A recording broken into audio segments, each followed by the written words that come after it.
పిల్లలతో మరొకసారి కలిసి మీ మాటలు ఆలోచించుటకు నాకు అలాగే మాకు మీరు ఇచ్చినటువంటి ఆయుష్ కొరకు కృతజ్ఞతలు చెల్లిస్తూ తండ్రి,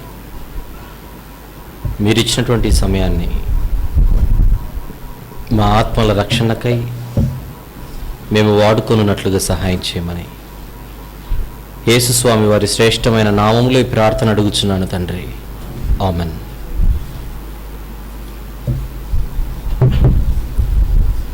ప్రియమైన దేవుని వారలారా, కొద్ది వారముల విరామం తర్వాత తిరిగి మిమ్మల్ని అందరినీ కలుసుకోవడం ఆనందాన్ని కలిగిస్తోంది. అలాగే మీకు కూడా అదే ఆనందం ఉన్నది అని నేను భావిస్తున్నాను. నేను ఇక్కడ లేనప్పటికీ ఇన్ని రోజులు జరిగినటువంటి పరిచర్య విన్నప్పుడు నేను ఉండి జరుగుతున్నటువంటి పరిచర్యలో పొందిన ఆనందం కంటే నేను లేకున్నప్పటికీ మీరందరూ కూడా చక్కగా సేవలో ఉన్నారు అన్న విషయం విన్నప్పుడు ఇంకా ఎక్కువగా ఆనందం కలిగిందని ఈ సందర్భంలో మీకు తెలియజేస్తున్నాను.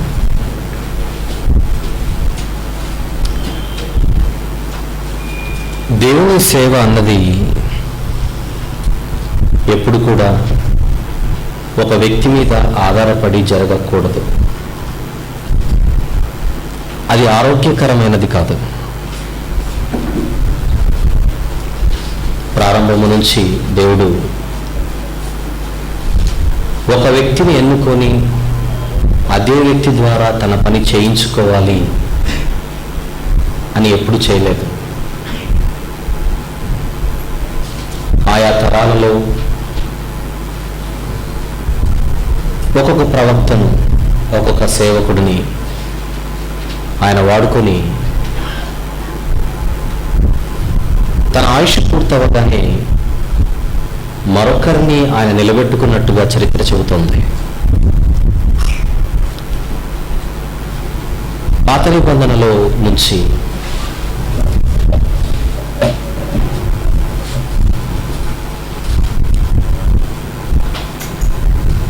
ఒక్కొక్క తరంలో ఒక్కొక్క ప్రవక్తను తన పని కోసం ఆయన వాడుకున్నట్టుగా మనం చూడగలం.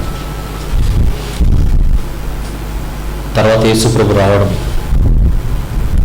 యేసుప్రభువే ఎప్పటికీ లోకంలో ఉండి పని చేయాలని ఆయన అనుకోలేదు. ఆయనకిచ్చిన కాలంలో ఆయనకిచ్చినటువంటి పని పూర్తి చేసి ఆయన వెళ్ళిపోయాడు. తర్వాత అపోస్తలులు, తర్వాత పౌలు గారు, తర్వాత వచ్చినటువంటి శిష్యులు తిమోతి గారు కానీ, తీతు గారు కానీ, ఈ విధంగా దేవుని మనస్సు మనం ఆలోచిస్తే ఒకే వ్యక్తి మీద ఆయన ఎప్పుడు ఆధారపడడు. ఇది మీకు ఎందుకు చెబుతున్నానంటే, మనం ఎప్పుడైతే ఒక వ్యక్తి మీద ఆధారపడి దేవుని పని జరిగించాలి అని అనుకుంటామో, దేవుని మనస్సుకు మనం వ్యతిరేకముగా వెళుతున్నట్టుగా మీరు భావించాలి. కారణం, తన పిల్లలలో దేవుడికి ఒకరు ఎక్కువ ఒకరు తక్కువ అన్న భేదాభిప్రాయం లేదు.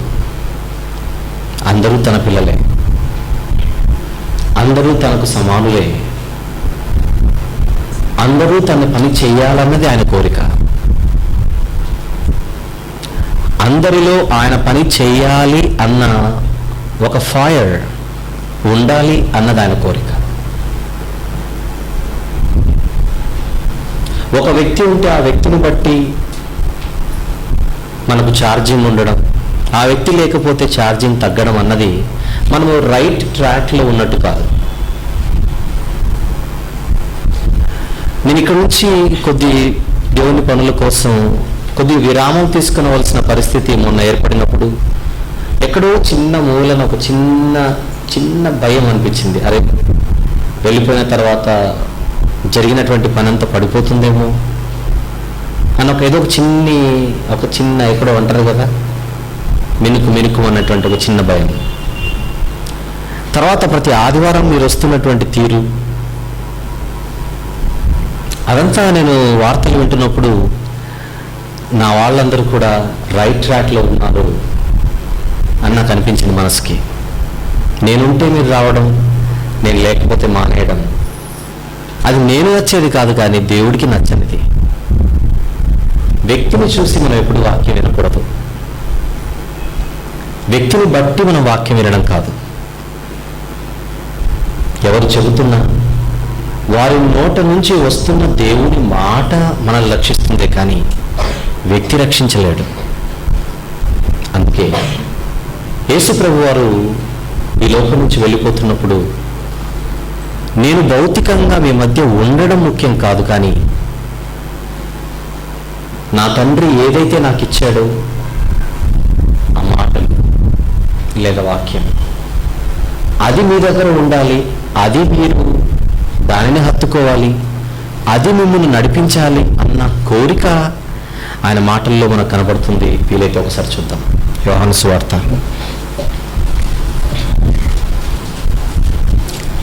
17వ అధ్యాయం. యేసు ప్రభు వారు వెళ్ళిపోతున్న సమయం అది. ఆయన వెళ్ళిపోటుకు దగ్గర పడినటువంటి సమయం అది. యోహాను సువార్త 17వ అధ్యాయము 14వ వచనాన్ని ఒకసారి మీరు గమనిస్తే, వెళ్ళిపోతున్న ఆయన తండ్రితో మాట్లాడుతూ, తండ్రి, నేను మీ దగ్గరకు వచ్చేస్తున్నాను, ఇక మీదట భౌతికంగా నేను వీళ్ళతో ఉండను, కాలం అయిపోయింది, కానీ వీరి దగ్గర ఖచ్చితంగా ఉండవలసినది నేను వారి దగ్గర నుంచి వచ్చేస్తున్నాను. అదే వాక్యం. నేను వారికి నీ వాక్యం ఇచ్చి ఉన్నాను అని అంటున్నాడు. చూడండి, వాక్యం మన దగ్గర ఎప్పుడు ఉండవలసినది వాక్యము కానీ వ్యక్తి కాదు. మీరు వాక్యాన్ని ప్రేమించాలి. వాక్యం అంటే మీకు ప్రాణం అవ్వాలి. వాక్యము మాత్రమే మిమ్మల్ని నడిపించాలి. అప్పుడు మాత్రమే మనం పరలోకం చేరగలం. ఇక పౌలు గారు ఆయన కూడా వెళ్ళిపోతూ ఆయన టైం అయిపోయింది, వెళ్ళిపోవాల్సి వచ్చింది. ఆయన వెళ్ళిపోతూ ఆయన ఎవరినైతే దేవుని కొరకు సంపాదించాడో వారిని కూడా ఎవరికి అప్పగించాడో మీ కళ్ళతో మరొకసారి చూడండి. అపోస్తలుల కార్యములు 20వ అధ్యాయము. అపోస్తలుల కార్యములు 20వ అధ్యాయము వచనం. ఇప్పుడు దేవునికి ఆయన కృపా వాక్యమునకు నేను మిమ్మల్ని అప్పగించుచున్నాను. 32.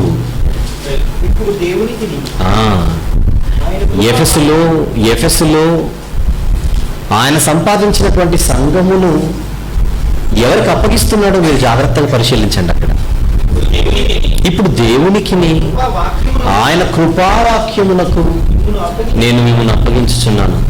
మీకేమర్థం కావాలి ఇక్కడ? మొదటి శతాబ్దపు క్రైస్తవ్యాన్ని దేవుడు ఒక వ్యక్తి మీద ఆధారపడేట్టుగా చేయట్లేదు. వాక్యం మీద వారు ఆధారపడాలి. ఎందుకు చెబుతున్నానంటే, మా ఉద్దేశాలు, మా తలంపులు, మా ఆలోచనలు ఎప్పుడు కూడా మా దగ్గరకు వస్తున్న వారు నన్నే హత్తుకొని ఉండాలి, వారు నన్నే అతికి ఉండాలి, నేను వారిని అతికి ఉండాలి, మరొకరికి చోటు ఇవ్వకూడదు, నేను నా తర్వాత నా కుటుంబ సభ్యులు లేదా నా వారసులు నా రక్త సంబంధులై ఉండాలి అన్న ఒక దిగజారుడు ఆలోచనలు మాకెప్పుడు ఉండవు. ఎప్పుడైతే ఒక వ్యక్తి అలా ఆలోచిస్తాడో దేవుని పనికి ద్రోహం చేస్తున్న వ్యక్తి అతను.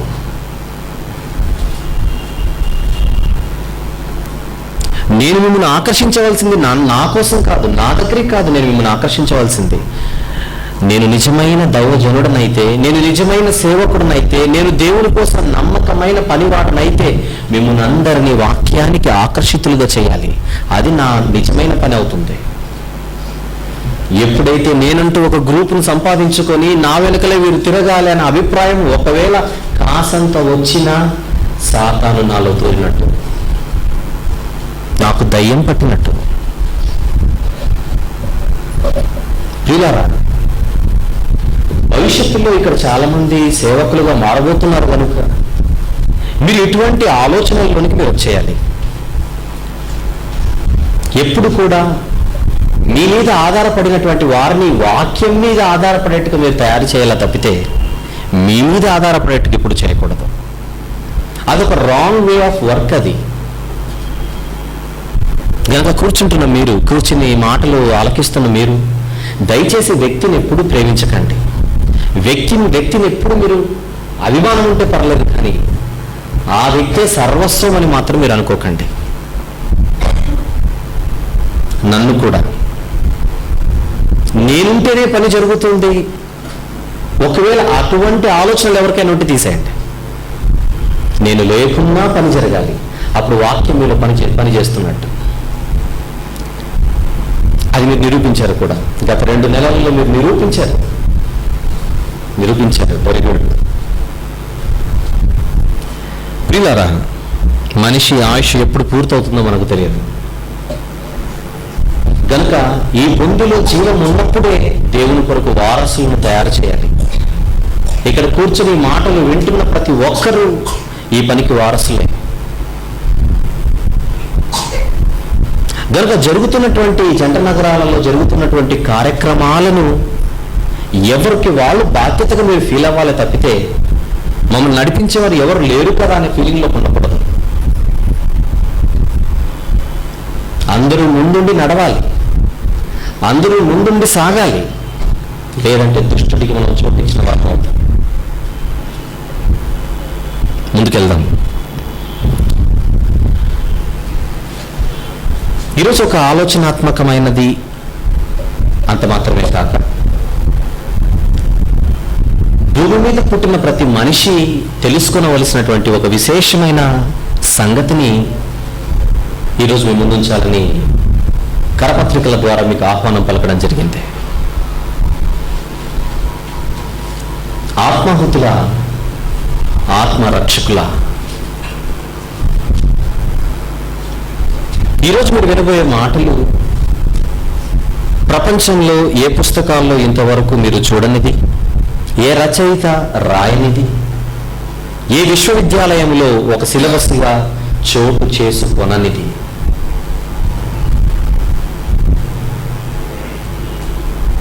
కవుల ఆలోచనలకు అందనిది,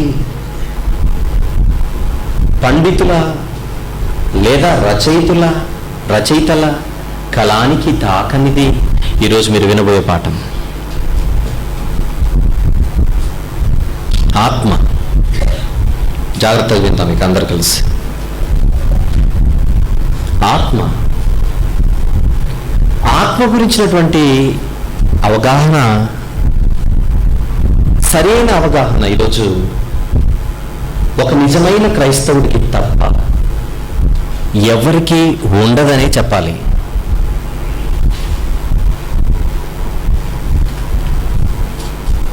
ఆత్మ లేదు, ఏం లేదు అని అనుకునేవారు కొంతమంది ఉన్నారు సమాజంలో. అంటే వీరికి ఎలిమెంటరీ నాలెడ్జ్ కూడా లేదని చెప్పాలి ఆత్మ గురించి, లేదా ఫండమెంటల్ నాలెడ్జ్ అని అంటారు దాన్ని, బేసిక్ అని అంటారు మరీ క్యాజువల్ జనరల్ వర్డ్ ఉపయోగిస్తే. ఆత్మ అన్నది ఉన్నది అన్న వాస్తవము తెలియని వాడిని ఆత్మీయ జ్ఞానంలో తనకు కనీసం 1% కూడా నాలెడ్జ్ ఉంది అని చెప్పుటకు వేయలేదు. ఇక ఆత్మ అన్నది ఉన్నది అనేవారు కూడా ఉన్నారు ప్రపంచంలో.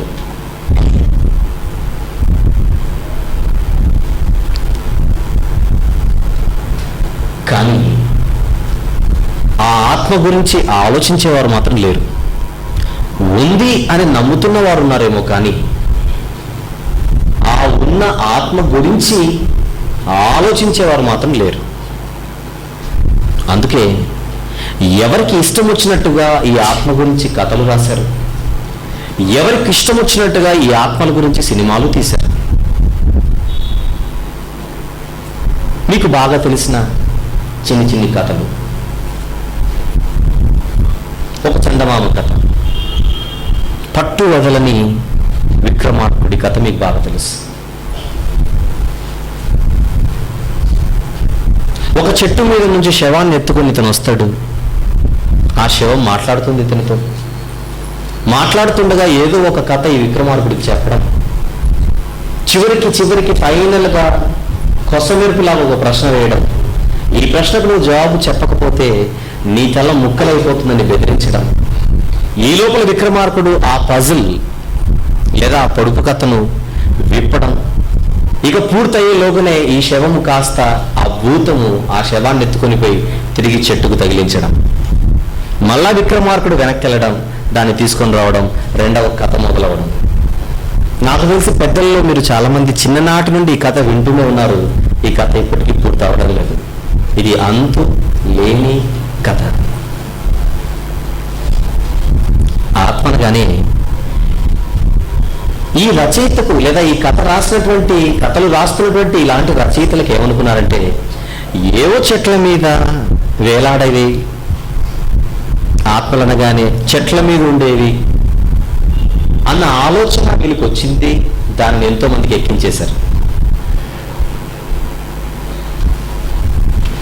ఇక ఈ ఆత్మలకు, చాలా ఆత్మలకు మర్రి చెట్లు అంటే చాలా ఇష్టమని, సాధారణంగా బొమ్మలు గీసేటప్పుడు ఈ కళాకారుడు ఒక దయ్యం లేదా ఒక ఆత్మ అనగానే మర్రి చెట్టు వేస్తాడు.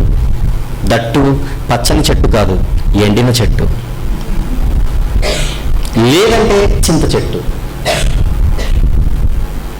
ఆత్మ గురించి ఎలాంటి అభిప్రాయాలు ఉన్నాయో ముందు మీకు తెలియాలి. ఒక మనిషి కన్ను మూసిన తర్వాత ఆత్మ అన్నది బయటికి వెళుతుందని జాగ్రత్తగా, ఒక మనిషి కన్ను మూసిన తర్వాత ఆత్మ అన్నది బయటికి వెళుతుందని, ఆ వెళ్ళిన ఆత్మకు ఒకవేళ కోరికలు తీరకపోతే అది అక్కడక్కడ తిరుగుతూ ఉంటుందన్నది మరో నానుడి మీకు తెలుసు.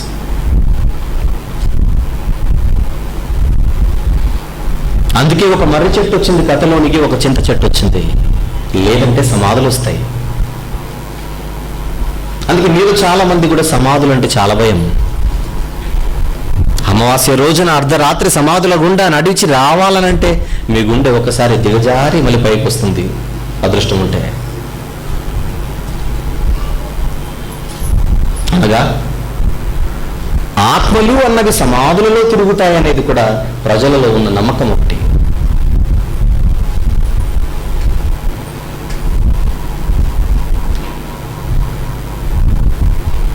నిజానికి ఆత్మ, దీనికి మాంసము కానీ, ఎముకలు కానీ, కండ కానీ, నరాలు కానీ ఇవేవి దానికి ఉండవు. రక్త మాంసములు లేనిది ఆత్మ. శరీరానికి ఉండేటువంటి కోరికలు లేనిది ఆత్మ.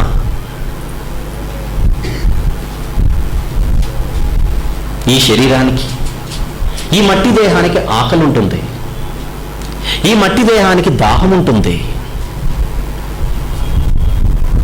ఈ మట్టి దేహానికి ఎన్నో బాధలు ఉంటాయి. కానీ ఈ మట్టి శరీరానికి ఉండేటువంటి కోరికలు, రక్త మాంసములకు ఉండేటువంటి ఫీలింగ్స్ ఆత్మకుండవు. అందుకే యేసుప్రభు వారు పునరుత్థానుడై లేచిన తర్వాత ఆయన కనపడగానే శిష్యులందరూ అనుకున్నారు భూతం. అప్పుడు ఈ ఆత్మ గురించి వారి కోసం ఆయన ఇస్తున్నటువంటి ఒక మాట ఈ సందర్భంలో మీరు చూస్తే బాగుంటుందని నేను భావిస్తున్నాను. చూడండి, లూకా సువార్త కదా,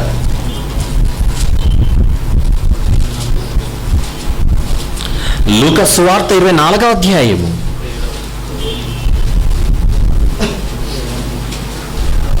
35 37 నుంచి చూద్దాం ప్రియులారా.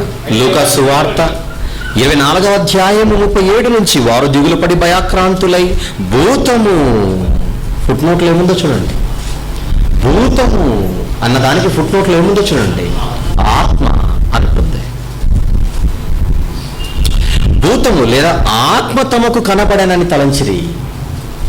అప్పుడు ఆయన, మీరెందుకు కలవరపడుచున్నారు?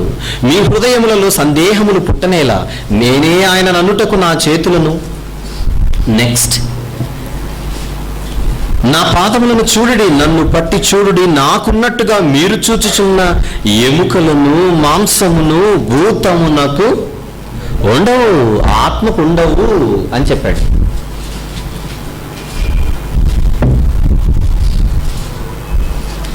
ఆ రోజు యేసు ప్రభుతో ఉన్నటువంటి వారు శిక్షణ ఇంకా పూర్తి కాలేదు కనుక ఆయన చెప్పినటువంటి ప్రబోధనలలోని పరమార్థం ఇంకా అర్థము చేసుకొనని వారుగా ఆ శిష్యులు మనకు కనబడుతున్నారు. ఆత్మయే జీవింప చేయుచున్నది, శరీరము కేవలము నిష్ప్రయోజనము అని ఆయన భౌతికంగా తిరిగిన రోజుల్లో పలికిన మాట ఆ శిష్యులకు ఇంకా అప్పటికి ఇంకా అర్థం కాలేదు. మరొక్కసారి వారికి ఇస్తున్నటువంటి ఒక క్లారిఫికేషన్ అది. ఆత్మ గురించి మీరు ఏమనుకుంటున్నారో కానీ యేసుకుంటున్నాడు, ఆత్మ గురించి మీరు ఏమనుకుంటున్నారో కానీ మీకు ముందు తెలియవలసింది మనకున్నట్టుగా దానికి ఎముకలు కానీ, నెక్స్ట్, దానికి మాంసం కానీ ఉండదు. మాంసము, రక్తము, రక్త మాంసములకు ఉండే ఫీలింగ్స్ దానికి ఉండవు అన్న వివరణ ప్రభు ఇస్తున్నాడు అక్కడ.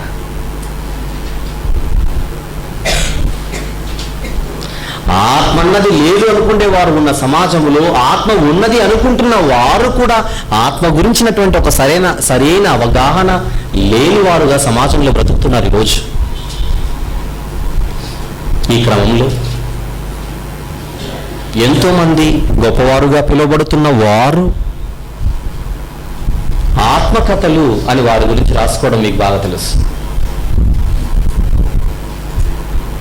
బ్రతికుండగా వారి ఆత్మకథలు వారు రాసుకోవడం మీకు బాగా తెలుసు.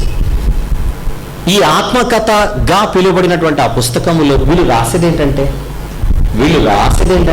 జాగ్రత్తగా వినండి, ఆత్మకథ అని పేరు పెట్టి వీళ్ళు రాసే కథ ఏంటంటే, ఉదాహరణకు అక్కినేని నాగేశ్వరరావు తన గురించి ఒక ఆత్మకథ రాసుకున్నాడు. ఇతను, ఇది నా ఆత్మకథ అని రాశాడు. మరి ఏం రాశాడు అనుకుంటున్నారు? అతను ఏ ఊరిలో పుట్టాడు, ఎప్పుడు పుట్టాడు, ఎవరికి పుట్టాడు, పుట్టిన ఊరిలో ఎంతకాలం ఉన్నాడు, ఆ ఉన్న ఊరిలో ఏం చేశాడు, చేసిన తర్వాత ఎంతకాలం ఆ ప్రాంతంలో పెరిగాడు, తర్వాత అతను పెరిగిన విధానం చెప్పాడు, అతని వివాహం గురించి చెప్పాడు, అతని కెరియర్ గురించి చెప్పాడు. చివరికి ఇప్పుడు నేను ఈ స్థానంలో ఉన్నానని చెప్పుకొచ్చిండొచ్చు. నేను మిమ్మల్ని అడుగుతున్న ప్రశ్న, ఇది అతని ఆత్మకథన, శరీర కథన? ఇది అతని శరీర కథ. అతని శరీరానికి రూపాన్ని ఏ తల్లి ఇచ్చిందో చెప్పాడు. ఆ శరీరం ఇతనికి ఏ తల్లిదండ్రులు ఇచ్చాడో చెప్పాడు. ఆ శరీరం ఎక్కడ పుట్టిందో, ఎలా పెరిగిందో, వీటి గురించి వివరణ అతను ఇచ్చాడు తప్పితే ఆత్మ గురించి అతను ఏం మాట్లాడలేదు. ఇలాంటి వారు ఎందరో. అనగా ఈరోజు మార్కెట్లో దొరుకుతున్నటువంటి ఆత్మకథలు అన్న పుస్తకాలలో మీరు చదువుకుంటున్నది ఆత్మకథలు కావవి. శరీరానికి సంబంధించిన కథలు తెలియక ఆత్మకథలు అని పేరు పెట్టారు. ప్రియులారా, ఇలా మనం ఆలోచించుకుంటూ పోతే ఆత్మను గూర్చిన అవగాహన ప్రపంచంలో చాలా కొద్ది మందికి మాత్రమే ఉండే అవకాశం ఉన్నది అని మీకు అర్థం కావాలి. ఆత్మ, ఈ ఆత్మ ప్రారంభం ఏంటి, ఈ ఆత్మ ఎక్కడి నుంచి వచ్చింది, ఇది గనక తెలియకపోతే ఒక భయంకరమైనటువంటి ప్రమాదములోనికి మానవ జాతి వెళ్ళిపోతున్నది అని ముందు క్రైస్తవులుగా మనకే తెలియాలి. బైబిల్ పట్టుకున్న వారుగా, ఆత్మ జ్ఞానాన్ని సంపాదించవలసినటువంటి వారుగా ఈరోజు ప్రప్రథముగా, లేదంటే ఖచ్చితంగా మీరు నేర్చుకునవలసినటువంటి పాఠాలలో ఒక పాఠంగా, ఇప్పుడు మీరు నేర్చుకునవలసిన మాటల్లో ఒక్కొక్కటి మీరు జాగ్రత్తగా మీ హృదయాల్లో పదిలిపరచుకోవాలి. మాటలు ఆత్మ అనగానే దాని ప్రారంభం ఎక్కడి నుంచి మొదలైందో మీకు తెలియాలి. అందుకే దేవుడు మనందరి కోసం రాసినటువంటి బంగారు మాటలలో ఒక మాటను మరొకసారి చూద్దాం లోనికి వెళ్ళి. అదే యోహాను సువార్త. ప్రతి ఒక్కరు యోహాను సువార్త 4వ అధ్యాయం, యోహాను సువార్త 4వ అధ్యాయం 24వ వచనంలో ఉన్న ఒక మంచి మాటను మీ జ్ఞాపకాల్లోకి తీసుకొని రండి. యోహాను సువార్త 4వ అధ్యాయం 24వ వచనం. దేవుడు ఆత్మ. ఎవరాత్మ? దేవుడు ఆత్మ. దేవుడు ఆత్మ. ఆత్మ అయిన దేవుడు, ఆత్మ అయిన దేవుడు, దేవుడు శరీరం కాదు, దేవుడు శరీరం కాదు, దేవుడు మట్టి దేహం కాదు, దేవుడు ఆత్మ. మరి ఆ దేవుడు, ఆత్మైన ఆ దేవుడు, జాగ్రత్తగా, ఆత్మైన ఆ దేవుడు మనకేమవుతాడు? ఆత్మైన దేవుడు మనకేమవుతాడు? మీకు తెలుసు, తండ్రి అవుతాడు. అందుకే మన ప్రార్థనలలో మనం మాట్లాడే మాట పరలోకమందున్న మా తండ్రి అని పిలుస్తాం. మా దేవుడా అనడం కంటే మా తండ్రి అని పిలుస్తాం. అందుకే యేసుప్రభుని శిష్యులు మాకు ప్రార్థన నేర్పించుము అని అడగగానే పరలోకమందున్న మా ఆత్మ దేవుడా అని నేర్పించలేదు, పరలోకమందున్న మా తండ్రి అని పిలిచాడు. ఈ తండ్రే దేవుడు, ఆ దేవుడే తండ్రి, ఆ తండ్రే దేవుడు, ఆ దేవుడే తండ్రి.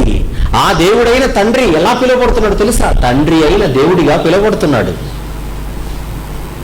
దేవుడు ఆత్మ, ఆత్మ దేవుడు, దేవుడు ఆత్మ, ఆత్మ దేవుడు, ఆత్మ దేవుడు, దేవుడు తండ్రి, తండ్రి దేవుడు ఆత్మ, తండ్రి దేవుడు ఆత్మ. మన తండ్రి ఆత్మ, ఆ ఆత్మ అయిన తండ్రి దేవుడు. మన దేవుడు మన తండ్రి, మన దేవుడు మన తండ్రి, మన తండ్రే మన దేవుడు.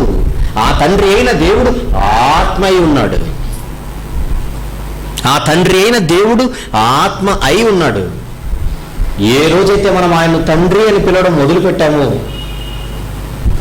ఆయనకు మనం ఏమవుతామో ఆనందంతో మీరు చెప్పేయండి. పిల్లలం, పిల్లలం.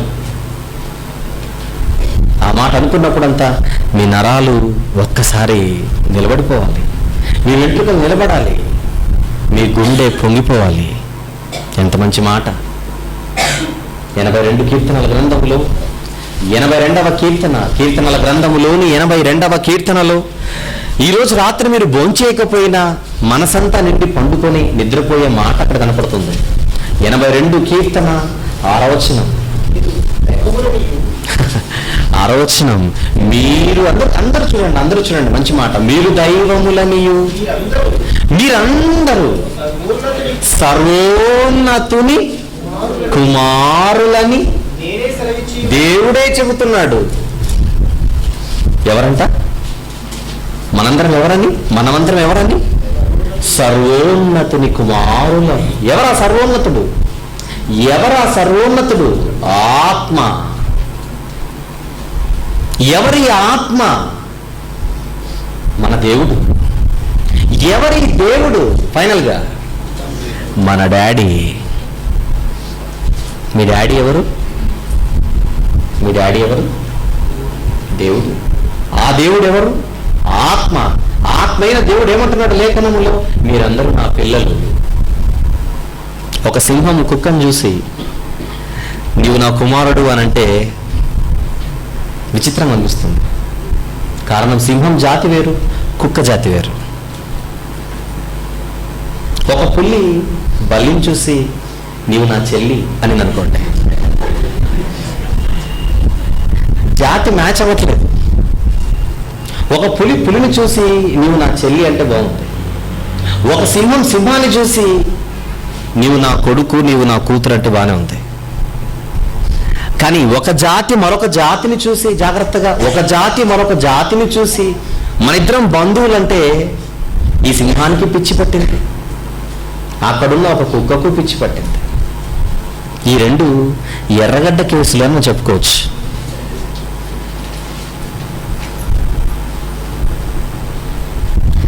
అదే జాతి జంతువుతో మనిద్దరికి బంధం ఉంది, మనిద్దరికి సంబంధం ఉంది, మనిద్దరం బంధువులం అవుతాము అని అంటే దీనికి అర్థం ఉంది. ఈ చిన్న ఉదాహరణ మీకు అర్థమైతే, దేవుడు ఎప్పుడైతే మనల్ని పిల్లలు అని పిలిచాడో, ఆత్మైన దేవుడు ఎప్పుడైతే మనల్ని పిల్లలు అని పిలిచాడో, మనందరం కూడా ఏ జాతి వారమో మీరు ఇట్టే అర్థం చేసుకోవాలి. మనందరం ఏ జాతి చెప్పండి? ఇక జంతు జాతి కాదు, పక్షి జాతి కాదు, అలాగని మానవ జాతి అనుకుంటున్నారేమో పొరపాటు. ఆత్మైన దేవుడు అంటున్నాడు మనం ఆయన పిల్లలమని, ఆత్మైన దేవుడు అంటున్నాడు మనం ఆయన పిల్లలమని. అంటే నిజానికి మన జాతి ఏ జాతో చెప్పండి? మనందరము ఆత్మల జాతికి సంబంధించిన వారం. ఒక మాటలో మనందరము కూడా ఆత్మలం.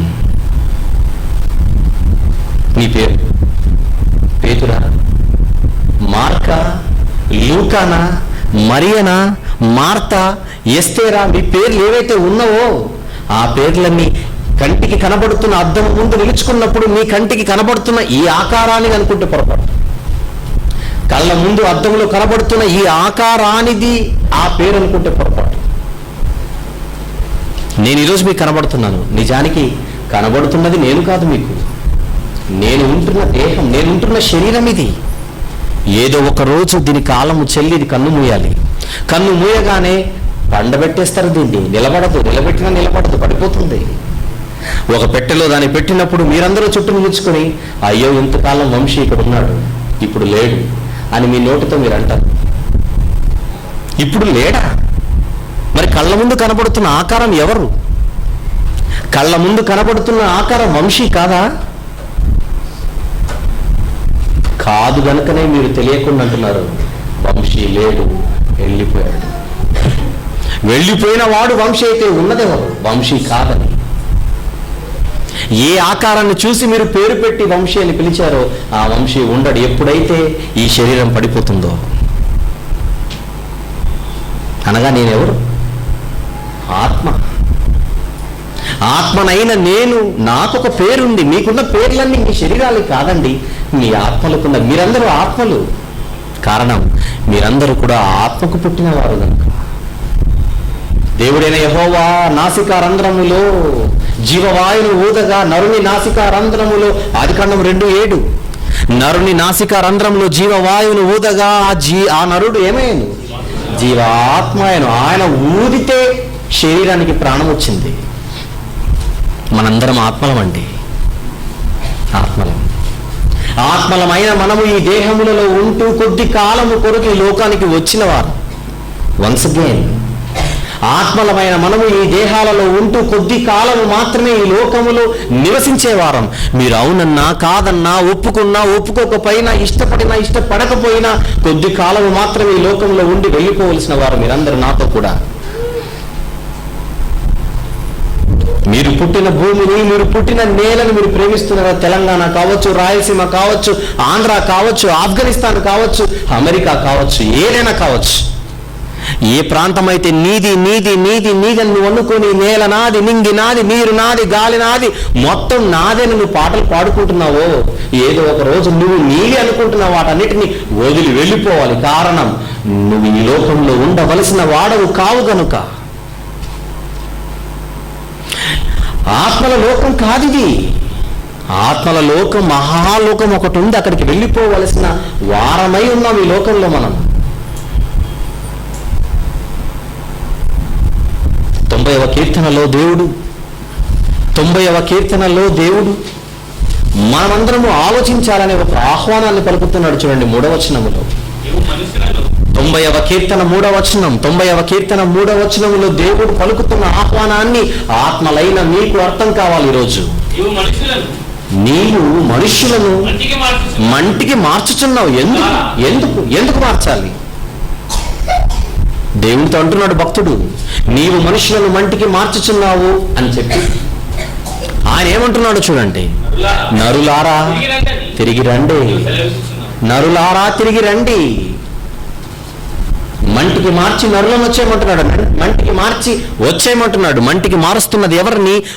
వచ్చేయమంటున్నది ఎవరిని? బాగా జాగ్రత్తగా ఆలోచించండి. మంటికి మార్చుచున్నది ఎవరిని? రమ్మంటున్నది ఎవరిని? మంటికి మార్చుచున్నది ఎవరిని? రమ్మంటున్నది ఎవరిని? దేహాన్ని మంటికి మార్చి ఆత్మను వచ్చేయమంటున్నాడు తండ్రి. దేహాన్ని మంటికి మార్చి మన్నైనది తిరిగి, చెప్పండి, మన్నైనది తిరిగి మంటికి చేరాలి. ఆత్మ తాను దయచేసిన దేవుని యొద్దకు తిరిగి చేరాలి. రూల్ అది. మీ పిల్లలను బడికి పంపిస్తే ఉదయాన సాయంత్రానికి వాడి ఇంటికి తిరిగి రావాలి. రాను అని మొరాయిస్తే, నేను రాను, బడిని చూసి ఇదే నా ఇల్లు అని సెటిల్ అయిపోతే ఏం చేయాలి చెప్పండి? సాయంత్రానికి వాడిని 9 గంటలకు బడి ప్రారంభమైతే 4 గంటలకు పూర్తయితే 4 తర్వాత ముగించుకుని ఇంటికి రావాలి. మీ బిడ్డైనా మీ బాబైనా, నేను రాను, ఇదే నా బడి, ఇది బడి కాదు, ఇది నా ఇల్లు, ఇక్కడున్న వాళ్ళే నా వాళ్ళు అని చెప్పి అక్కడ సెటిల్ అయిపోతే తల్లిగా తండ్రిగా మీరు ఏం చేస్తారు చెప్పండి? దగ్గరికి వెళ్ళి, రానాయనా ఇది నీ ఇల్లు కాదు అని చెబుతారు మంచిగా. రాడా గడ్డం పట్టుకుంటారు, రాడా మెడ పట్టుకుంటారు. స్టైల్ మారుతుంది. డాడీ, తండ్రి కొద్ది రోజులు ఈ లోకంలో ఉండటకు ఒక పని మీద మనల్ని పంపించాడు ఈ లోకానికి. చదువుకొని రారా అని మీ పిల్లల్ని మీరు ఎలాగైతే పాఠశాలకు పంపిస్తున్నారో, ఒక పనిని అప్పగించి ఆ పనిని పూర్తి చేసి తిరిగి రా అని పిలిచాడు తండ్రి. కానీ వచ్చిన మనము, మన పిల్లలు ఏ విధంగా అయితే బడికి వెళ్ళిపోయి మన దగ్గరికి రావడం మర్చిపోతే ఎంత తెలివి లేని వారిగా, ఎంత బుద్ధిహీనులుగా మన పిల్లలు మన కంటికి కనబడతారో. ఈ రోజు ఈ లోకంలో నేను ఉండిపోవాలి అని ఒకవేళ మీలో ఎవరైనా అనుకుంటే అదే బుద్ధిహీనులుగా, అదే తెలివి లేని వారుగా ఆ తండ్రికి కనబడరా?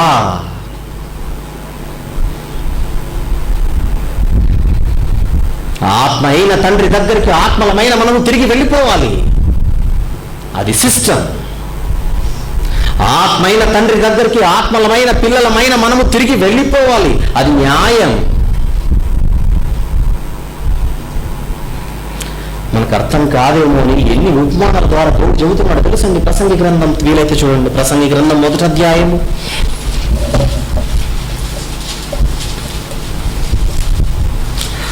ప్రసంగి గ్రంథం 1వ అధ్యాయము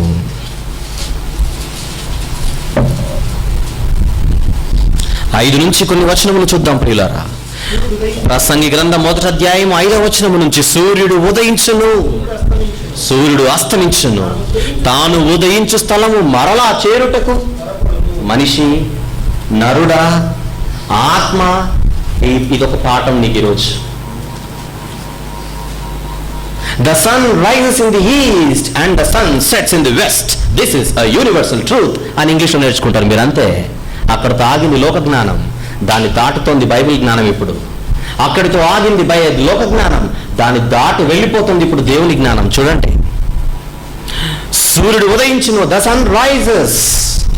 సూర్యుడు అస్తమించును, ద సన్ సెట్స్. అంతే కదా మనం నేర్చుకుంది. దాన్ని దాటి బైబిల్ ఎలా వెళ్ళిపోతుందో చూడండి. ఇప్పుడు సూర్యుడు ఉదయించాడని నువ్వు చూస్తున్నావు ప్రతి ఉదయం, సూర్యుడు అస్తమిస్తున్నాడని చూస్తున్నావు ప్రతి సాయంత్రం. కానీ అక్కడ ఏం జరుగుతుందో నువ్వు గమనించట్లేదు సోదరా. చూడు బైబిల్ ఇప్పుడు, తాను ఉదయించు స్థలము మరలా చేరుటకు. ఎక్కడ నుండైతే సూర్యుడు వచ్చాడో తిరిగి అక్కడికి వెళ్ళుటకు సూర్యుడు ఏం చేస్తున్నాడు? త్వరపడుచున్నాడు. ఏం నేర్చుకుంటున్నావు సూర్యుడి నుంచి నువ్వు? పాఠం. దేవుని బిడ్డగా ఈ ప్రకృతిని చూసి నువ్వు నేర్చుకోవాల్సిన ఒక పాఠం ఉంది అక్కడ. ప్రతిరోజు నీ కళ్ళ ముందు సూర్యుని పెట్టి సూర్యుని ద్వారా నీకు ఒక పాఠాన్ని నేర్పుతున్నాడు తండ్రి. ఏమన్నా తెలుసా? ఆ సూర్యుడు ఎక్కడి నుంచి అయితే వచ్చాడు తిరిగి అక్కడ వెళ్ళిపోవాలన్న జ్ఞానము ఆ సూర్యుడిలో కనపడుతుందే. సూర్యుడు నువ్వు రోజు అబ్జర్వ్ చేయవా? వదిలే. తర్వాత ఏం చూస్తున్నాడు చూద్దాం. గాలి దక్షిణమునకు పోయి ఉత్తరమునకు తిరుగును, ఇట్లు మరలా తిరుగుచు తన సంచార మార్గమున తిరిగి వచ్చును. సూర్యుని గురించి నువ్వు ఆలోచించకపోతే కనీసం గాలి గురించి ఆలోచించు. సూర్యుని గురించి ఆలోచించని వాడు గాలి గురించి ఎందుకు ఆలోచిస్తాడు? సూర్యుని గురించి ఆలోచించని వాడు గాలి గురించి ఎందుకు ఆలోచిస్తాడు? గాలి గురించి ఏం చెప్తున్నాడు తెలుసా? ఎక్కడ నుంచి అయితే వచ్చిందో తిరిగి అక్కడికి వెళ్ళిపోతుందట గాలి. తర్వాత తర్వాత తర్వాత నదులన్నీ సముద్రములో పడును. అయితే సముద్రం నిండుట లేదు. నదులు ఎక్కడ నుండి పారి వచ్చునో అక్కడికి అవి ఎప్పుడును మరలిపోవును. అండర్లైన్. నదులు ఎక్కడి నుంచి వచ్చినో తిరిగి అక్కడికి వెళ్ళిపోతున్నాయి నదులు. నదులను చూసి నేర్చుకోవాల్సిన పాఠం ఒకటి ఉంది. సూర్యుని చూసి నేర్చుకోవాల్సిన పాఠం ఒకటి ఉంది. ఏంటది? అవి ఎక్కడి నుంచి వచ్చాయో తిరిగి అక్కడికి వెళ్ళిపోవాలన్న జ్ఞానం ఈ ప్రకృతిలో కనపడుతోంది. కీర్తనలు 19 మొదటి వచనం నుంచి చూద్దాం ప్రియులారా. కీర్తనల గ్రంథం 19వ అధ్యాయం 1వ వచనం నుంచి. ఆకాశం దేవుని మహిమను వివరించుచున్నది, అంతరిక్షము ఆయన చేతి పనిని ప్రచురము చేయుచున్నది. పగటికి పగలు బోధ చేయుచున్నది. సూర్యుడు పగటికి పగలు బోధ చేయుచున్నది. పగటికి పగలు బోధ ఏం చేస్తోంది? ఒక సూర్యుడు రాగానే పగలు వస్తుంది. పగలు రాగానే నువ్వు పాఠం నేర్చుకోవాలి. సూర్యుడు వచ్చాడు వెళ్ళిపోతున్నాడు. కానీ మనిషి వచ్చాడు ఉండిపోతున్నాడు. సూర్యుడు వచ్చాడు వెళ్ళిపోతున్నాడు. మనిషి వచ్చాడు ఉండిపోతున్నాడు. ఎవరు బుద్ధిమంతుడు చెప్పండి? ఇప్పుడు ఒక సూర్యుడు, ఒక నది, ఒక గాలి. మనిషి ఏ జ్ఞానం లోపించిందో తెలుసండి? ఇక్కడికి వచ్చి ఇక్కడ అందరినీ ప్రేమించి, గడ్డను ప్రేమించి ప్రతి బిడ్డ ఇక్కడే సెటిల్ అయిపోతున్నాడు. ఆత్మైన తాను తిరిగి ఆత్మైన తండ్రి దగ్గరికి వెళ్ళిపోవాలనే మినిమం కామన్ నాలెడ్జ్ మనిషికి కరువైపోయింది. నరులారా తిరిగి రండి. అది మనిషికి అర్థం కాలేదు. దేవుడు నా నాన్న తిరిగి రమ్మంటున్నాడని అర్థం కాలేదు. మా నాన్న తిరిగి రమ్మంటున్నాడని అర్థం కాలేదు మనిషికి. ఖాతరు చేయకుండా పక్కన పెట్టాడు. దేవుని మాటను ఖాతరు చేయకుండా పక్కన పెట్టాడు. ఆజ్ఞను పక్కన పెట్టాడు. ఆజ్ఞ అతిక్రమమే. విచిత్రం ఏంటంటే మన డాడీకి చాలా ప్రిన్సిపల్స్ ఉన్నాయి. మన లక్కో బ్యాడ్ లక్కో తెలియదు, కానీ నిజం మాత్రం అదే. ఏమున్నాయి చెప్పండి? మన పరలోకపు తండ్రికి కొన్ని ప్రిన్సిపల్స్ ఉన్నాయి. తెలుగులో సిద్ధాంతాలు. ఇది డార్విన్ సిద్ధాంతం కాదు, ఇది దేవుని సిద్ధాంతం. ఆ సిద్ధాంతం ఏంటో అదే కీర్తనల గ్రంథం 5వ అధ్యాయంలో చూడండి. కీర్తనల గ్రంథం 5వ అధ్యాయంలో మీరు చూడాలి. ఆ సిద్ధాంతం ఏంటో మీ కంటికి కనపడుతుంది. కీర్తనల గ్రంథం 5వ అధ్యాయం తీసారా? 4 నుంచి నీవు దుష్టత్వమును చూచి ఆనందించు దేవుడవు కావు, చెడుతనమునకు నీ యొద్ద చోటు లేదు. పాపము చేయి వారందరూ నీకు, వీళ్ళకి నీ దగ్గర చోటు లేదు అంటున్నాడు. అదే అసలు భావం అందులో. దేవుని దగ్గర పాపానికి చోటు లేదు. పాపం అంటే చెప్పండి. ఆజ్ఞ అతిక్రమమే పాపము. ఏంటి దేవుని ఆజ్ఞ? నరులారా తిరిగి రండి. ఆజ్ఞ. అది నీకు ఆజ్ఞగా అనిపించి, ఆహ్వానంగా అనిపించి తిరిగి వెళ్ళుటకు సిద్ధపడుతున్నావా? నీ విషయంలో దేవుడు ఆనందిస్తాడు. లేదంటే ఆజ్ఞ అతిక్రమము పాపము అను చట్టము కింద. ఏ చట్టం ఇది?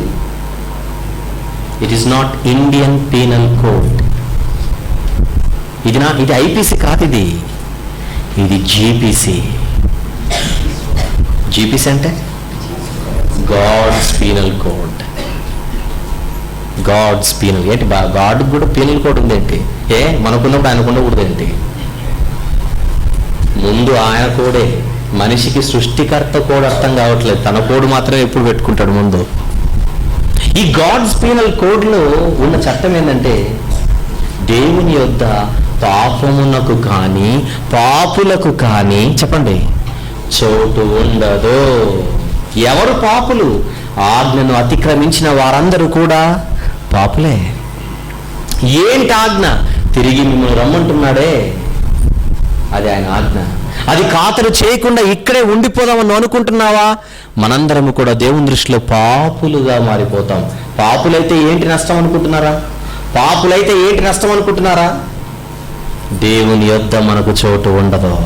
ఈ ఆత్మలకు, ఇప్పుడు వినాలి, ఈ ఆత్మలకు దేవుని యొద్ద చోటు ఉండదు. ఈ ఆత్మలకు దేవుని యొద్ద చోటు ఉండదు. దేవుడు ఎక్కడున్నాడు? పరలోకమందున్నాడు. మనం ఎక్కడున్నాం? భూలోకంలో ఉన్నాం. భూలోకంలో ఎప్పుడు ఉంటామా? కన్ను మూస్తాం. కన్ను మూసిన తర్వాత తిరిగి దేవుని యొద్దకు వెళ్ళాలని నీకు లేదా? లేకపోతే మనం పాపము చేస్తున్నట్టు లెక్క. ఒకవేళ పాపము చేస్తూ నువ్వు కన్ను మూసావా, నీవు దేవుని యొద్దకు వెళ్ళలేవు. మరి ఎక్కడికి వెళ్తావు? సామెతల గ్రంథం. అడ్రస్ మారిపోతుంది అప్పుడు నీ సొంత అడ్రస్కి నువ్వు వెళ్ళవు, నీ సొంత ఇంటికి నువ్వు వెళ్ళవు, నీ స్వదేశమునకు వెళ్ళవు, ఎక్కడికో వెళ్ళిపోతావు. ఆ ఎక్కడికో ఏంటో చూడండి. 15 సామెతల గ్రంథం 15వ అధ్యాయం 24వ వచనం. 24వ వచనం. నీకు భూలోకం మాత్రమే తెలుసా? ప్రార్థనలో పరలోకమందున మా తండ్రి అంటావు గనుక పరలోకం తెలుసా? ఈ రెండే నీకు తెలిస్తే ప్రమాదం సోదరా. కనిపించని మూడో సింహం ఒకటి ఉంది అక్కడ. చూడండి అదేంటో. సామెతల గ్రంథం 15వ అధ్యాయం 24వ వచనంలో కంటికి కనబడుతున్న మరొక లోకాన్ని మీ కళ్ళతో మీరు చూసి జాగ్రత్త పడండి. క్రింద ఉంది ఒకటి, ఏముంది? పాతాళముంది. దేవుడు ఎక్కడున్నాడు? పాతాళమందున్న మా తండ్రి అనముగా. దేవుడు ఎక్కడున్నాడు చెప్పండి? పరలోకమందున్నాడు. మనం ఎక్కడున్నాం? భూలోకంలో ఉన్నాం. ఎక్కడికి వెళ్ళిపోవాలి? డాడీ దగ్గరికి వెళ్ళిపోవాలి. డాడీకి ఇద్దరే. పరలోకంలో ఉన్నాడు. పరలోకానికి వెళ్ళాలి. వెళ్తావా? వెళ్ళాలనుందా? వెళ్ళాలని లేదా? ఉంటే ఏదో చేసి అక్కడికి వెళ్ళాలి.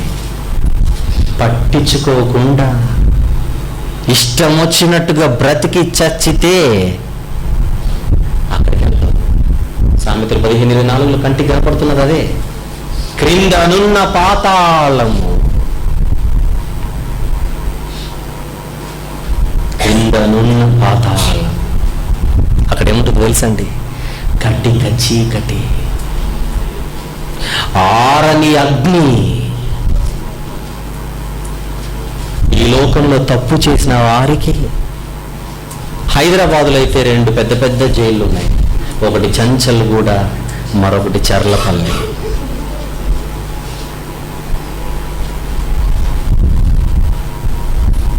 పెద్ద పెద్ద నేరగాళ్ళందరూ ఇక్కడే ఉంటారు. ఎందుకు చంచల్గూడ? ఎందుకు చర్లపల్లి? శిక్ష. చట్టము చెప్పినట్టుగా వీళ్ళు బ్రతకలేదు గనుక, భారత చట్ట ప్రకారంగా వీళ్ళు బ్రతకనందుకు ఒక చంచల్గూడ తయారైంది, ఒక చర్లపల్లి తయారైంది. ఇది అన్యాయం అని ఎవరు అనకూడదు. అన్నోడిని మళ్ళీ పంపిస్తారు లోనికి. అంటే నేరస్తులకు శిక్ష వేయడం న్యాయమా? న్యాయం కాదనకూడదు. న్యాయమే. భారత చట్టములో నేరము చేసిన వారికి శిక్షను విధించుటకు ఒక స్థలాన్ని ఈ చట్టమే తయారు చేస్తే, గాడ్స్ పీనల్ కోడ్ లో శిక్ష విధించుటకు స్థలము లేదనుకుంటున్నారా? ఉంది సోదర, అదే ఆ చంచలు కూడా. సామెతల గ్రంథం 15:24 కంటికి కనపడుతుంది ఒక చర్లపల్లి, ఒక రాజమండ్రి సెంట్రల్ జైలు. అది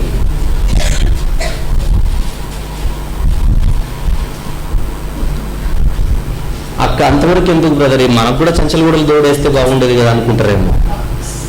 మనం సెట్గా అక్కడ మనకు చాలా పెద్ద మన గురించి మనకు పెద్దగా తెలియదు. ఈ బాడీలో అలా ఉన్నాం. అంటే మీరు గతంలో చూసింటారు, ఒక ఆత్మను ఒక మంత్రగాడు బాటిల్లో వేసి మూత పెడతాడు. ఆ మూత తెరిస్తే అసలు రూపం బయటకు వస్తుంది.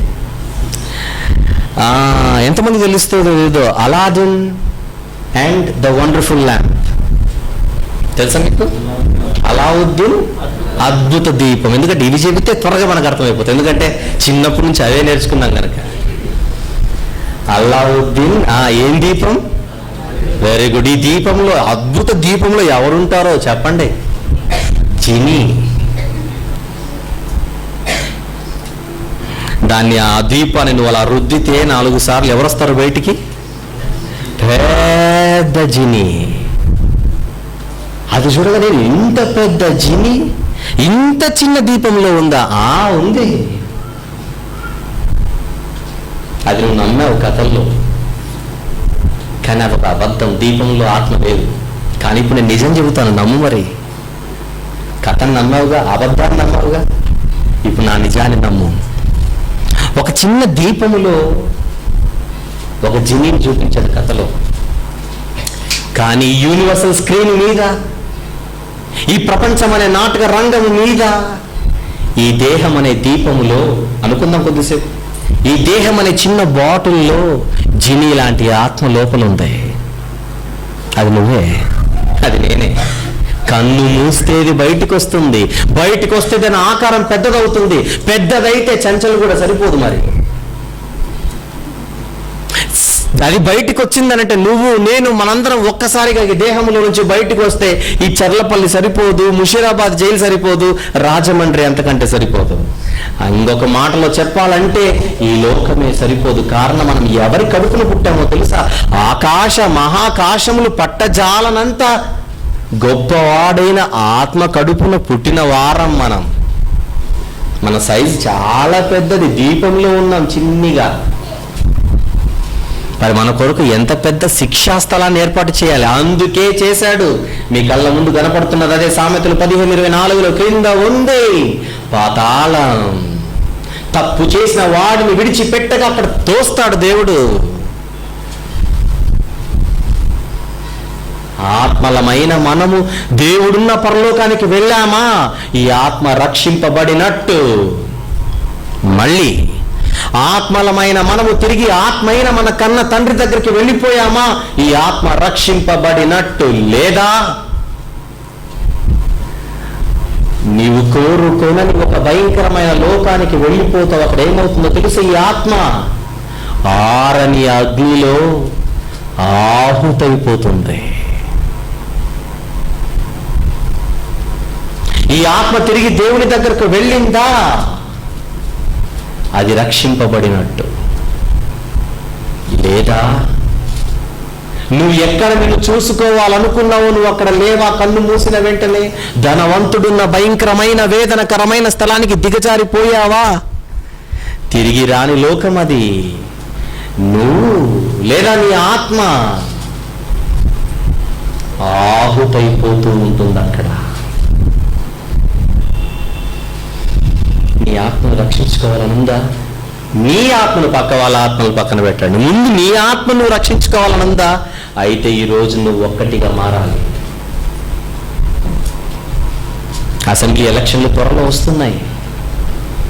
త్వరలో ఏదో కాంగ్రెస్లోనో, టీడీపీలోనో, టీఆర్ఎస్లోనో, బీజేపీలోనో ఎక్కడో ఒక చోట టికెట్ సంపాదించండి త్వరగా. ఒక సర్పంచ్ గానో, లేదా ఒక ఎమ్మెల్యే గానో, లేదా ఇంకే పోస్టుకో మీరు నిలబడండి. అప్పుడు మీ ఆత్మ రక్షింపబడుతుంది. అని నేను చెబితే అబద్ధం చెప్పినట్టు. అది కాదు. పార్టీ టికెట్ల కోసం తిరుగుతున్నావా ఇప్పటికీ? మీరు కాదులేండి, భవిష్యత్తులో ఈ వాక్యం వింటారుగా వాళ్ళ కోసం.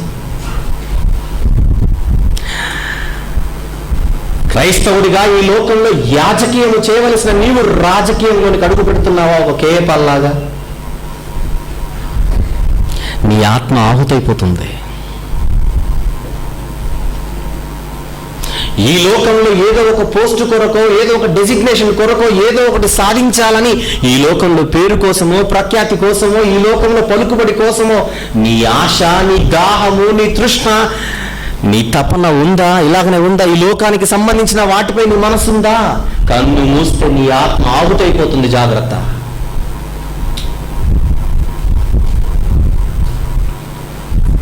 పైనున్న వాటి అందే మీ మనస్సులో ఉంచండి. అప్పుడు మీ ఆత్మ రక్షింపబడుతుంది. నీ ఆత్మను నువ్వు రక్షించుకోవాలి. ముందు పక్కవారి ఆత్మ తర్వాత సంగతి.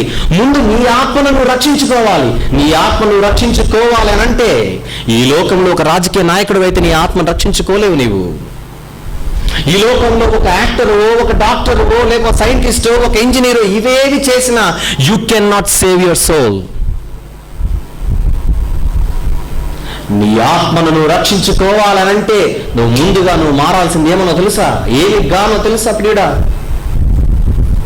ఆత్మ రక్షకుడిగా మారాలి. ఏంగా మారాలి? ఇక్కడ కూర్చున్న మీరందరూ కూడా ఆత్మ రక్షకులుగా మారాలి. నీ ఆత్మను ముందు రక్షించుకో. ఈ లోకం నీది కాదని నమ్మి నీ ఆత్మను ముందు రక్షించుకో. ఈ లోకంలో ఉన్న వాటిని చూసి ఇవి నావి కావని నువ్వు తలంచి నీ ఆత్మను రక్షించుకో. ఏదో ఒక రోజు కన్ను మూయగానే నా తండ్రి దగ్గర నేను ఉండిపోవాలనే భావాలతో ప్రతి క్షణము బ్రతికి, ఈరోజు కుటుంబాలలో ఎందుకండి గొడవలు? భార్యాభర్తల మీద గొడవలు, మధ్య గొడవలు, తల్లిదండ్రులు పిల్లల మధ్య గొడవలు. ఎందుకు ఈ గొడవలన్నీ? ఎవరికో లోకం మీద ఆశలున్నాయి.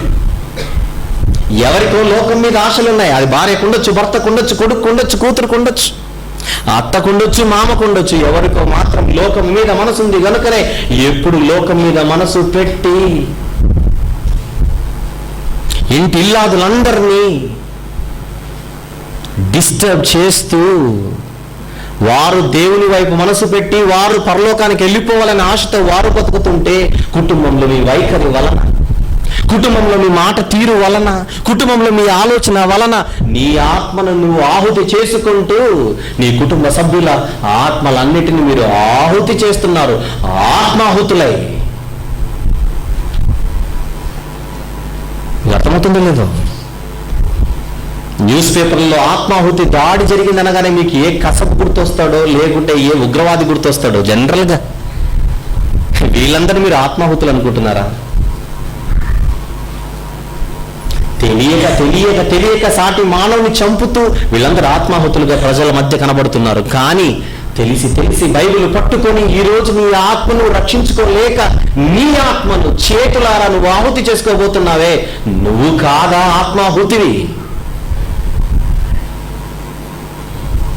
కళ్ళారా భార్యను రక్షించలేకపోతున్నావు, కళ్ళారా భర్తను రక్షించలేకపోతున్నావు, అవకాశం ఉండి నీ తల్లిదండ్రులను రక్షించలేకపోతున్నావు, అవకాశం ఉండి దేవుడు నీకు బహుమానం ఇచ్చిన నీ గర్భ ఫలాలను దేవునిలో పెంచకుండా వారిని లోకానికి సమర్పించి దేవుని యందు భయభక్తులు కలిగిన వారుగా ప్రభు బోధలో, ప్రభు శిక్షణలో పెంచకుండా భవిష్యత్తులో ఆ పిల్లలను నరక ప్రాప్తులు చేస్తున్నావే, మీరు కాదా ఆత్మాహుతులు? చెప్పండి. నేనంతటికి లెక్క అప్పచెప్పాలి దేవునికి. ఎంతమంది ఇచ్చాను నీకు పిల్లల్ని? 2, 1, 4, 5 మందా? ఏం చేసావు? ఒకడు అమెరికాలో సెటిల్ అయిపోయాడు ప్రభు, ఒకడు ఆస్ట్రేలియా సెటిల్ అయిపోయాడు ప్రభు, మీ ఇద్దరం మాత్రం రిటైర్మెంట్ తీసుకుని ఇక్కడ ఉండిపోయాం ప్రభు అని మీరు లెక్కలు చెప్తే కుదరదు. పెద్దోడు నీకోసం ఇలా పెంచి నీకోసం సేవకుడిగా తయారు చేశాను, ఆత్మ రక్షకుడిగా తయారు చేశాను అని చెబితే దేవుడు పొంగిపోతాడు. నా పెద్ద కుమారుడు, నువ్వు నాకు ఇచ్చిన జ్యేష్ఠ కుమారుడిని ఆత్మరక్షకుడిగా చేశాను తండ్రి, నా 2వ కుమారుడిని ఆత్మరక్షకుడిగా చేశాను తండ్రి, నీవు నాకు ఇచ్చిన కుమార్తెలను ఆత్మరక్షకులుగా తయారు చేశాను తండ్రి, నీకు ఇచ్చేశాను. వారు నీ పిల్లలు, నా పిల్లలు కాదు. నీ పిల్లలను నాకు పిల్లలుగా ఇచ్చి నీ పిల్లలుగా పెంచమని బాధ్యత అప్పగించావు. నాకు తెలుసు తల్లిగా తండ్రిగా అని. రేపొద్దున మీరు లెక్క చెప్పే స్థితిలో ఉన్నారా? మిమ్మల్ని మీరు ప్రశ్నించుకోండి. చాలా మంది క్రైస్తవ కుటుంబాల పరిస్థితి ఎలా ఉందో తెలుసండి? పిల్లల ముందే తల్లిదండ్రులు గొడవలు. ఎంత తప్పది! కళ్ళ ముందు కుటుంబంలో పిల్లలను పెట్టుకొని తల్లిదండ్రులు గొడవలు పడుతున్నారే, లెక్క చెప్పక తప్పదు. వాళ్ళ పిల్లలు, మీ దేవుడు మీకు ఇచ్చిన పిల్లలకు మీరు మాదిరికరంగా బతకాలి. బ్రతుకుతుంటే సంతోషం, బ్రతక్కపోయారా అది చిన్నగా తీసుకోకండి దయచేసి. అది చిన్నగా తీసుకోకండి. నా భార్యనే కదా నేను కొట్టింది, నా భార్య నా ఇష్టం అంటే కుదరదు. భార్యను కొట్టమని చెప్పాడు దేవుడు, భార్యను ప్రేమించమని చెప్పాడు దేవుడు. క్రీస్తు సంఘమును ప్రేమించి ప్రాణం పెట్టాడయ్యా. అటువలే పురుషుడు భార్యను ప్రేమించాలి. భార్యను ప్రేమించడానికి చేత కాదా? క్రీస్తును చూడు. సంఘము బలహీనమైనప్పటికీ వాక్యముతో దానిని కాపాడుకున్నాడు క్రీస్తు, అసలైన భర్త. స్త్రీ బలహీనమైన ఘటం అని చెప్పాడు కదా దేవుడు. స్త్రీ బలహీనమైన ఘటం అని పేరు చెప్పాడు కదా దేవుడు. చెప్పిన తర్వాత కూడా స్త్రీ బలహీనతకు లోనైనప్పుడు భర్తగా మీరు నిలబడి భార్య నిలబెట్టాలి. లెక్క చెప్పక తప్పదు. కానీ భార్యలకు ఏమని చెప్పాడు? సంఘము క్రీస్తుకు లోబడింది, సంఘము క్రీస్తుకు లోబడింది, సంఘము క్రీస్తుకు లోబడింది. అటువల్లే ప్రతి భార్య పురుషుడికి లోబడాలి. లోబడుతున్నారా? లోబడుతున్నారా?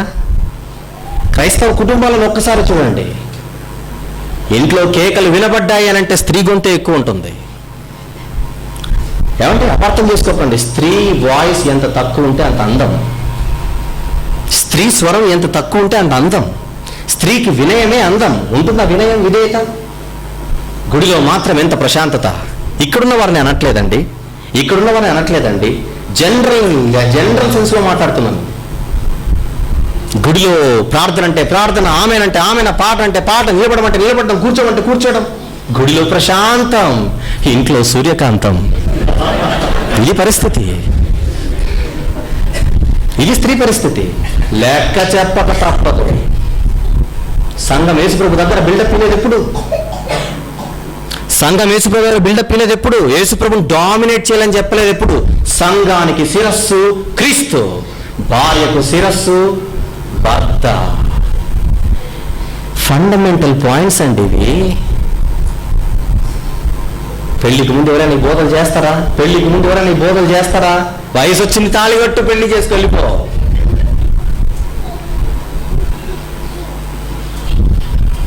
భర్తగా నీ భార్య ఆత్మను ఆహుతి చేస్తున్న ఆత్మాహుతుడివి నీవు. భర్తకు లోబడకుండా, పిల్లలకు మాదిరికరంగా బ్రతకకుండా, నీ భర్తను రక్షించుకోలేని పరిస్థితిలో భార్య గురించి ఏమని చెబుతాడు తెలుసండి? వాక్యము లేకుండానే నీ నడవడిక వలన నీ భర్తను రాబట్టవచ్చును అని అన్నాడు దేవుడు బైబిల్లో. వాక్యము లేకుండానే నీ భర్తను దేవుని దగ్గరికి నడిపించవచ్చు నీ నడవడిక వలన.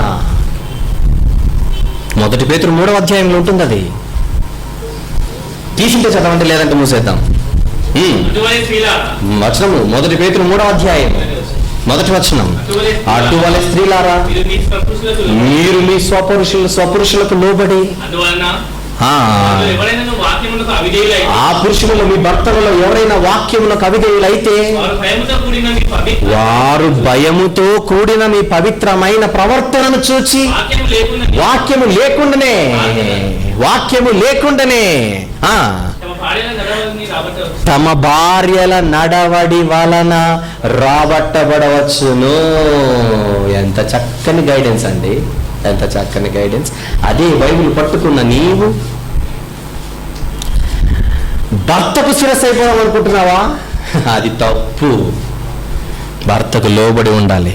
లేదంటే నీ భర్త ఆత్మ చావుకు, లేదా నీ భర్త ఆత్మకు జరగబోయే శిక్షకు కారకులు నువ్వే అవుతావు.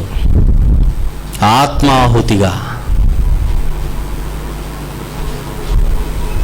మీరిద్దరూ మాదిరికరంగా పిల్లల కోసం బ్రతుకుట లేదా? పిల్లల ఆత్మలు మిమ్మల్ని చూసే నేర్చుకుంటారండి. పిల్లల సైకాలజీ ఏంటో తెలుసండి, పిల్లల సైకాలజీ ఏంటో తెలుసండి. మీరు చెప్పింది చేయరు, మీరు చేసేది చేస్తారు. అర్థం కాలేదా? ముఖ్యాంశాలు మరోసారి. పిల్లలు మీరు చెప్పింది చెయ్యరు, మీరు చేసేది చేస్తారు. తండ్రి దమ్ము కొడుతున్నాడు, సిగరెట్ తాగుతాడా? 18-20 సంవత్సరాలకు వీడు కొడతాడు. కానీ డాడీకి తెలియదు అది. చిన్నప్పుడు డాడీ కథలు చెప్పింటాడు, వీడు పెద్దోడే డాడీకి ఈడొచ్చి కథలు చెబుతాడు.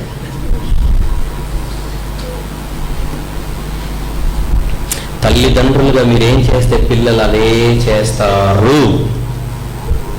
ప్రతిరోజు కుటుంబ ప్రార్థన పెడుతున్నారా?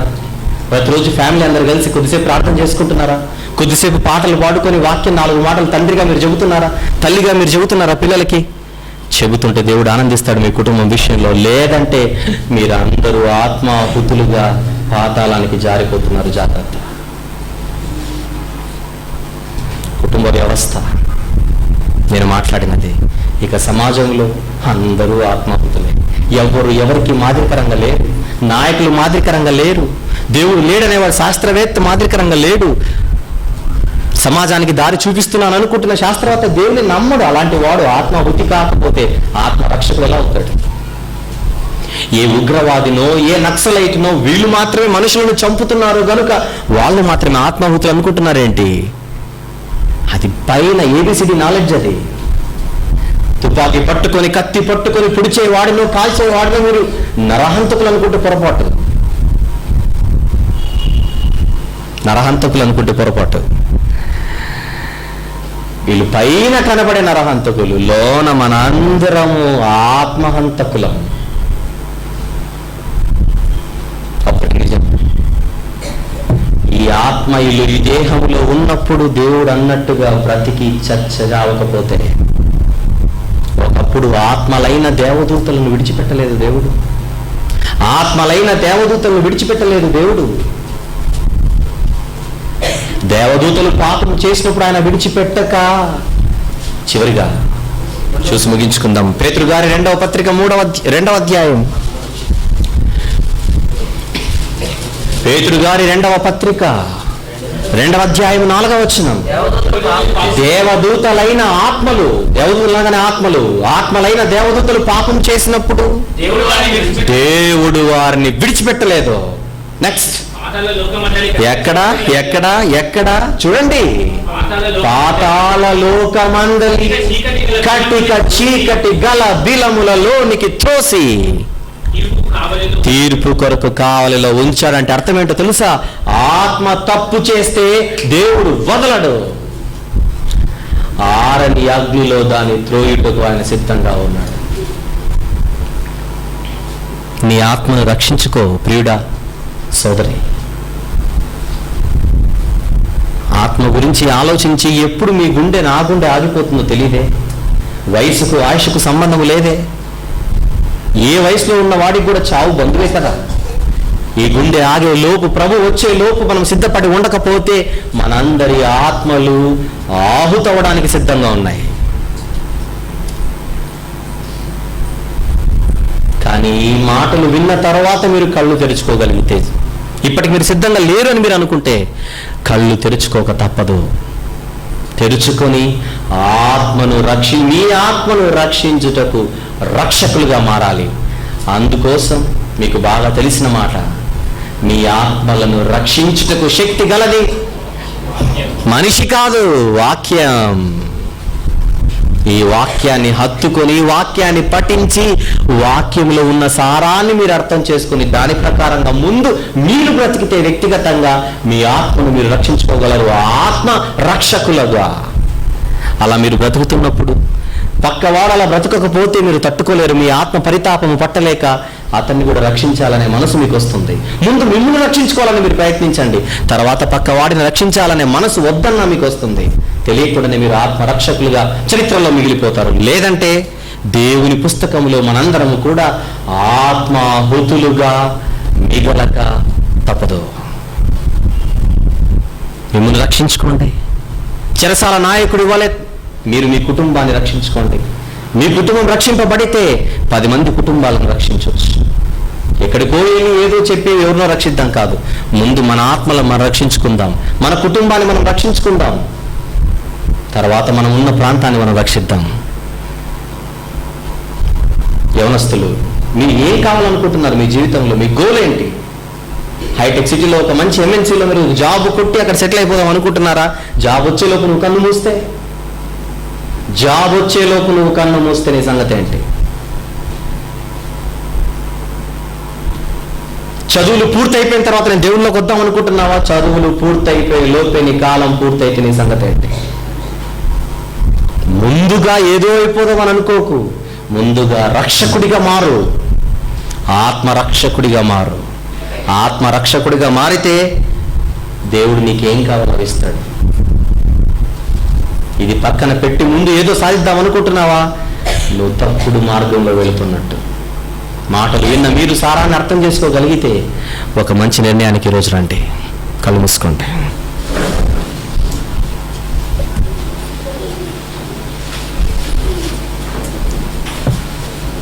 ఇంతవరకు మీరు విన్న మాటలలోని సారాన్ని మీరు ఆలోచించి,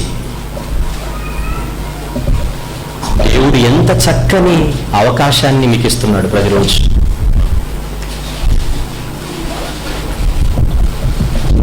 ఎంత చక్కని అవకాశాన్ని, ద్వారాన్ని మీకు తెలుస్తున్నాడు.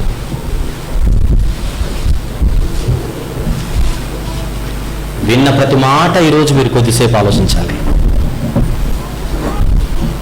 మీరు ఆలోచిస్తుండగా పెద్దలు థామస్ గారు ప్రభు బలలోనికి త్వరగా మనల్ని నడిపిస్తారు.